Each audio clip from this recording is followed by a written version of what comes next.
Dyslexic genius here. What we're going to work on is an Edison Home 2-minute. But the thing about doing phonographs, you want to look at it and say, what's wrong before I take it apart?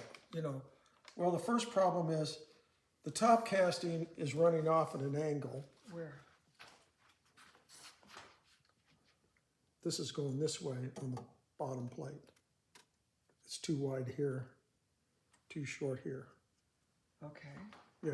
The other thing is we're missing the rubbers, isolators that go here and under this screw and in all 4 corners. So someone's been in here? Somebody's been in here. This bearing's loose and this is way too loose. But we're going to fix all this. I'm just showing you what you need to look at before we start tearing it apart.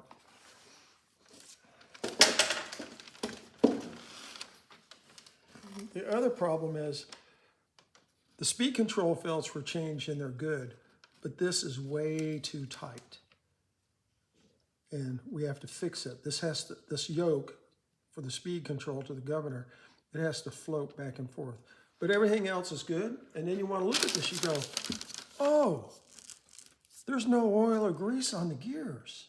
We have grease coming out of the spring barrel, that's normal, but there's no oil or grease on the gears. So we'll pull it apart, have videos on this, and I'll show you a few ins and outs on an Edison Home. But you want to look at this and go, okay, what do I see that's not right? Well, I'll stand it up on its side here real quick. Give you an idea. I'm going to set it here, bring the carriage down. And you see how this is not centered onto this plate, which means the pulley's tilted like this and it won't run underneath the drive pulley. So that means somebody put that top piece on. Mm-hmm. How? How's it on? It moves because of the slot in the casting here. You can adjust it, but this has to be centered to the bottom plate of the home. These are just little things you look at.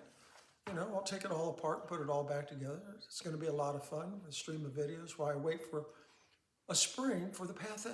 And that's my tip for the day.